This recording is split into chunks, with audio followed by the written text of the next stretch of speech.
semuanya, meskipun dalam posisi ada di rumah masing-masing, kita ibadah online, itu nggak akan mengurangi ibadah kita kepada Tuhan. Yuk semuanya kita bangkit berdiri, lipat tangannya, tutup matanya, kita memulai ibadah kita.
Meskipun kami ibadah online Bapa, itu nggak akan pernah mengurangi rasa sukacita kami Bapa. Kiranya Tuhan, Engkau berkati Bapa ibadah sekolah minggu kami Tuhan, dari awal, pertengahan, hingga akhirnya Bapa. Biarlah Bapa ibadah ini Tuhan dapat berkenan di hadirat-Mu Bapa, dan dapat membawa sukacita bagi orang banyak Bapa. Terima kasih Tuhan Yesus, kami serahkan ibadah sekolah minggu kami ke dalam tangan-Mu, hanya di dalam nama Tuhan Yesus. Haleluya. Loskan Kristus, siap. Ayo, siapa yang di sini yang hatinya lagi gembira? Pastinya semuanya ya. Hati yang gembira adalah obat. Siapa yang sakit harus gembira supaya kokoh lagi, semangat lagi. Ayo kita angkat satu pujian, hati yang gembira.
Lipat tangannya, tutup matanya, kita angkat satu pujian, firman-Mu perintah bagi kami.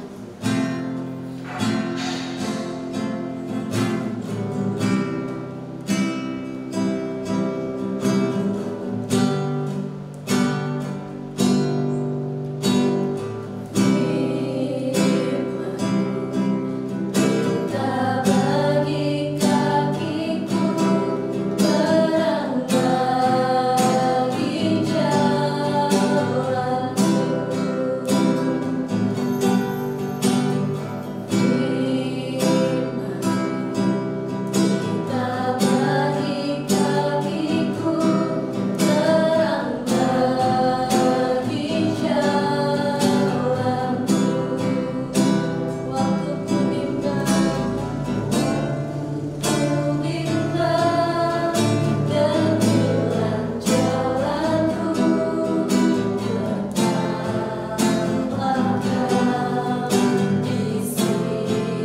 Tuhan, kami sudah menyenangkan hati-Mu Bapa lewat pujian penyembahan kami Bapa. Kalau sebentar Tuhan, kami akan mendengarkan sebagian dari firman-Mu, berkati guru-guru sekolah minggu Bapa yang akan menyampaikan firman-Mu, sehingga Tuhan apapun yang tersampaikan bisa tertanam dalam hati adik-adik sekolah minggu Bapa.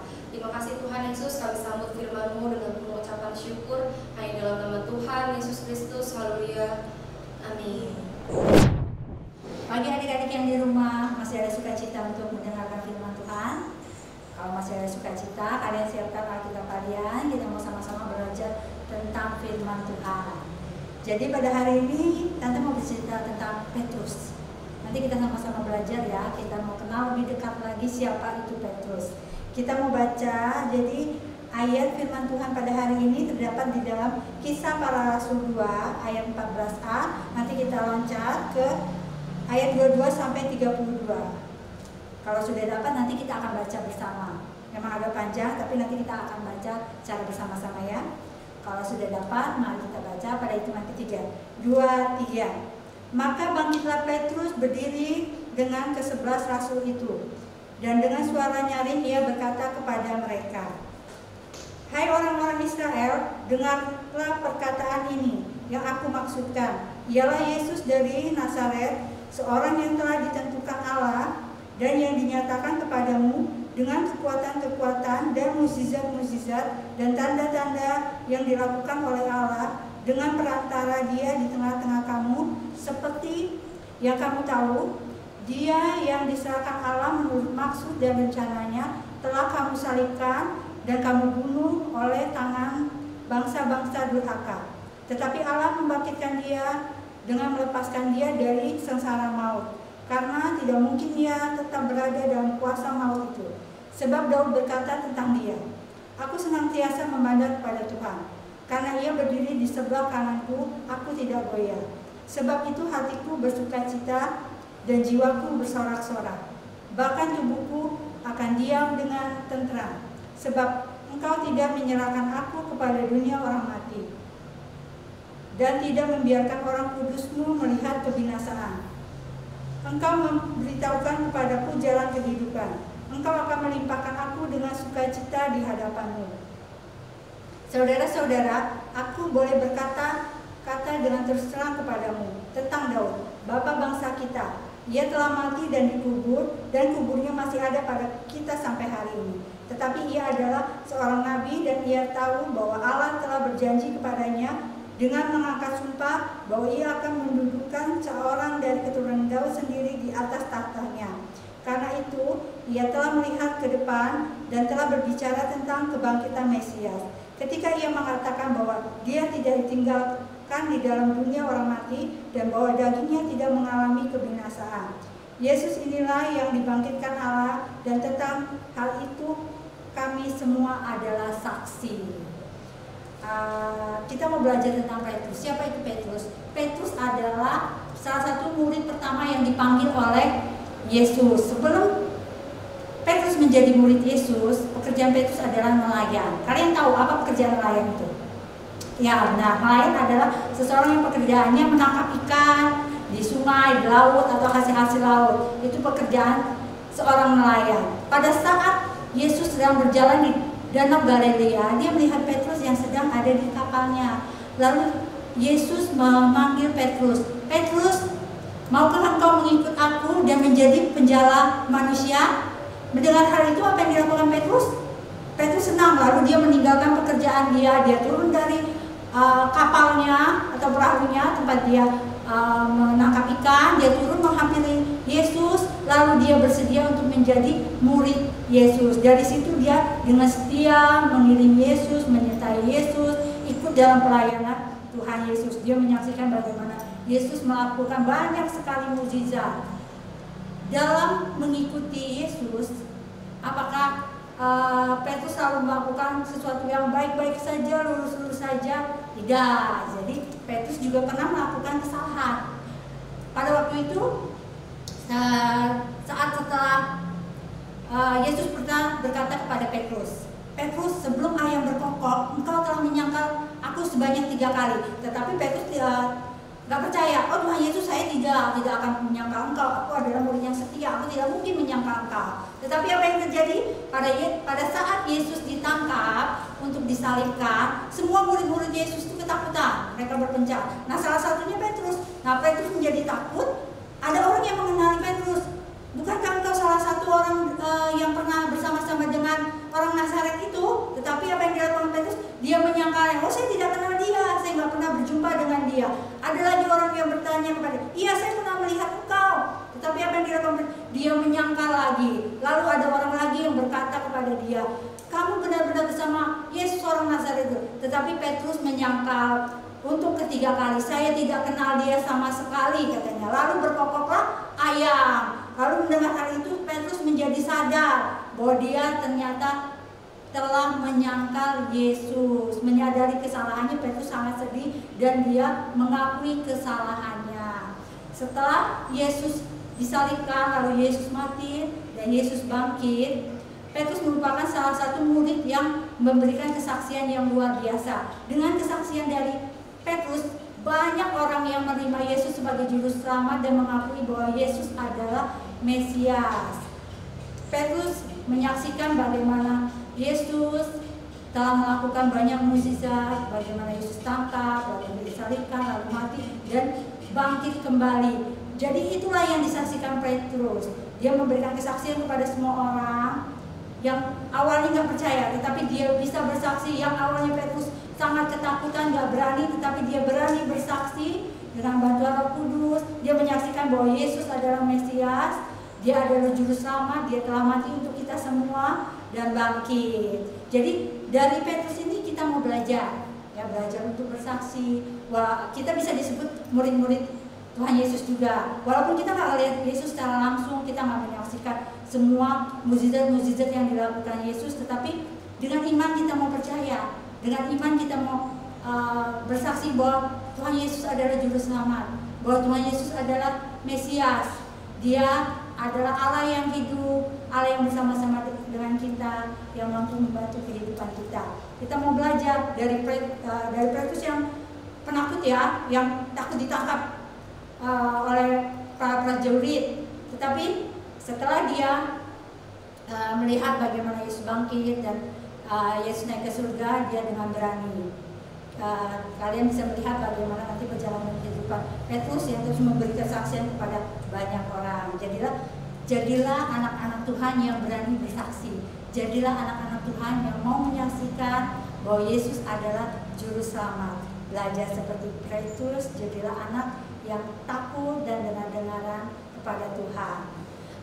Sampai di sini dulu firman Tuhan. Kita mau belajar untuk terus setia, terus belajar untuk bersaksi. Sebelum kita tutup, kita mau berdoa dulu. Kalian semua lipat tangannya, tutup mata kalian. Kita mau berdoa. Terima kasih Yesus buat firman yang Kau berikan pada hari ini. Ajar kami Tuhan Yesus untuk bersaksi kepada orang lain yang belum percaya kepadamu. Berikan kami keberanian Tuhan Yesus untuk menjadi anak yang takut dan dengar-dengaran akan firman-Mu. Tuhan Yesus, kami juga berdoa untuk kedua orang tua kami.